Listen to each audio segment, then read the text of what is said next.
அன்பர்களே வணக்கம். உங்கள் வெங்கட்ரமணி பேசுகிறேன். இன்று நாம் பார்க்க இருப்பது ஸ்ரீமத் ராமானுஜரை பற்றி ஒரு சிறிய கதை. வாருங்கள் கதைக்குள் போகலாம். அதற்கு முன்னாடி என் சேனலை சப்ஸ்கிரைப் செய்யாதவர்கள் சப்ஸ்கிரைப் செய்யவும்.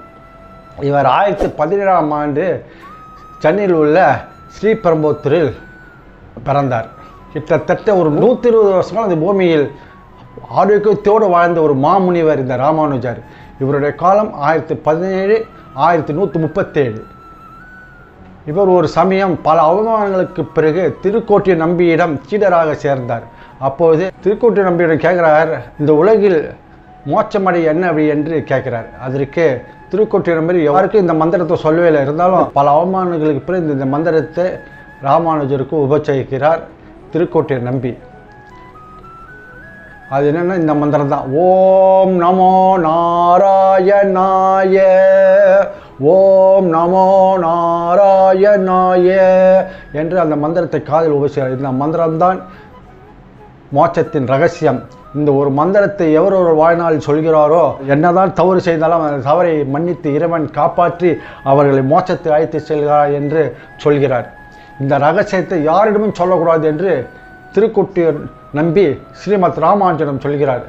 ராமானுஜர் சரி என்று சொல்லிவிட்டு திருக்கோவிலூர் கோபுரத்தின் உச்சியில் ஏறி, எல்லோரும் வாருங்கள், பொதுமக்களே எல்லோரும் வாருங்கள் என்று கூப்பிட்டு எல்லோருக்கும் இந்த நாராயண மந்திரத்தை சொல்கிறார்.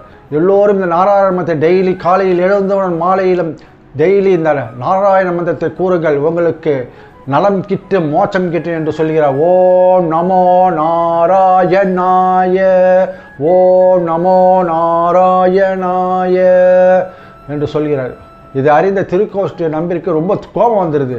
ராமானுஜர் கூப்பிட்டு, உங்ககிட்ட அவ்வளோ தூரம் சொல்லி இந்த இறையின் ரகசிய எல்லோருக்கிட்ட சொன்னேன் என்று கேட்கிறார். உனக்கு நரகம்தான் கிட்டேங்கிறார். அதற்கு ராமானுஜர் சொல்கிறார், இத்தனை பேரும் சொர்க்கத்துக்கு போய் என் ஒருவனுக்கு நரகம் கிட்டினா அது எவ்வளோ நல்லது தானே, நான் பண்ண பாக்கியம் என்கிறார். அதை கேட்டு திருக்கோஷ்டிய நம்பி அப்படியே ரொம்ப ஆச்சரியமாக, பெருமாளப்பா இவன் இந்த பையனுக்கு அந்த நல்ல மனசு கூட எனக்கு இல்லை சொல்கிறது என்று உருகி கண்ணீர் வகிக்கிறார். அப்படியே அவரை ராமானுஜரை கட்டி தழுவுகிறார்.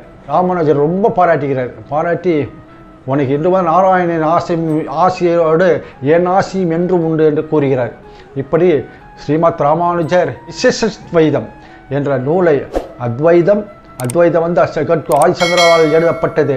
அதற்கு பிறகு வந்தது தான் ஸ்ரீமத் ராமானுஜர் விசிஷ்டத்வைதம் என்ற நூலை எழுதி, மனிதர்கள் எப்படி வாழ வேண்டும், நாராயணனை நம்புங்கள், நாராயணனே கடவுள் என்று கூறி இந்த உலகம் ஃபுல்லாக, இந்தியா ஃபுல்லாக போய் விசிஷ்டத்வத்தை பரப்புகிறார். அப்படி இருக்கும்போது எப்பவும் ஹரி பெருமாளை எப்பவும் தன்னுடைய இருப்பதை சொருகி தான் எங்கெல்லாம் போவார். அவர் எந்த தலை தங்குறோ அந்த ஹரியை கீழே இறக்கி வச்சுட்டு ஹரிக்கு பூஜை பண்ணிட்டு தான் உணவு அருந்துவார். சப்போஸ் திருப்பியும் எங்கேயாவது பயணம் தொடங்கும் போது ஹரியை எடுத்து தன்னுடைய அங்கவசத்தில் மனைச்சு இடுப்பில் இப்படி வச்சுருந்தான் போவார். இப்படி இருக்கும்போது ஒரு அரியன் வாழ்கிற அந்த காலனி பகுதியாக போகும்போது இந்த அரியுடைய சின்ன விக்கிரகம் கீழே வந்துடுது. உடனே அவர் ரொம்ப கண்கலங்கி போயிடுறார். ஐயோ என் அரிய காணலையே நான் என்ன செய்வேன் அப்படின்னு. உடனே அப்போது எங்கேயோ தேடி அழிகிறார். எல்லாம் என்ன சாமி என்ன தேடுறீங்க, அரிய தொலைச்சிட்டோம்பா, எங்கேன்னு தெரியல, எனக்கு மனசு ரொம்ப பெஜாராக இருக்குது அப்படின்றார். அப்போது ஒரு குட்டி சின்ன பையன் அவன் அவன் கையில் இந்த அரியுடைய அந்த விக்கிரகம், சின்ன விக்கிரகம், சாமி இதாக பாருங்க கொண்டு கொடுக்குறான். அப்படியே அந்த அரியை தொட்டு அப்பா அப்படியே அந்த பையன் அப்படியே கட்டிக்கிறார்ப்பா, நீங்கள் நான் சாதாரண மனித பிரிவில் என்னோட அரியை தேடி கண்டுபிடிச்சிங்க நீங்கள், அதனால் இன்றிலிருந்து நீங்கள் ஹரிஜனம் என்ற பெயர் அழைக்கப்படுற அரியோட புத்திரர்கள் நீங்கள், அதனால் நீங்கள் ஹரிஜனம் என்று அழைக்கப்படுற அப்படி பெயர் வைத்தார் ராமானுஜர். ஜாதி மாத்திரம் அப்பாற்பட்டவர். இவர் ஒரு பொழுது ஸ்ரீரங்கத்தில் பூஜை தங்கிட்டு இருக்கும்போது, அப்போ அங்கே இருக்கிற சில பேர்கள்னால் கோயிலுக்குள்ள இந்த தாத்தப்பட கோயில்களே உள்ள அதை இவர் எதிர்த்து போராடினார். திருப்பானாழ்வார் யார், அவருக்கு ஸ்ரீ ரங்கநாதனே காட்சி கொடுத்து அவரை ஆலிங்கனம் பண்ணிட்டாரு. நீங்கன்னா ஏன் இப்படி பண்ணுறீங்கன்னு சொல்லி அதை கண்டித்தார் ராமானுஜர். ஜாதி மதம் அப்பாற்பட்ட ஒரு உயர்ந்த குரு ஸ்ரீமத் ராமானுஜர். அவரை போற்றி நாம் எப்போது வணங்குவோம். அவருடைய இந்த ரகசிய மந்திரம் சொன்னது இந்த நாராயண நாமத்தை கண்டுபிடித்தால் நம் கவலை, நம்முடைய கீழ்தரமான எண்ணம், சப்போஸ் நம்ம ஏதாவது பாவம் பண்ணால் கூட அந்த பாவத்தை நம்மளை விலக்கி வச்சிருவார் ஆண்டவர். அப்படிப்பட்ட ஒரு புனிதமான மந்திரம் இந்த நாராயண மந்திரம். நாராயண பேரானர் பாரத பழையாமா சீராநதி தீரம் செல்மெட் புத்தூரான் செய் நாராயணியம் என நாணமணி கவிமலர் ஆதாரானே குருவாயூர் தனிமுதலே நீரின் சரண் சரணே. ஓ நமோ நாராயணாய. ஓம் நமோ நாராயணாய. ஓம் நமோ நாராயணாய. ஓம் நமோ நாராயணாய.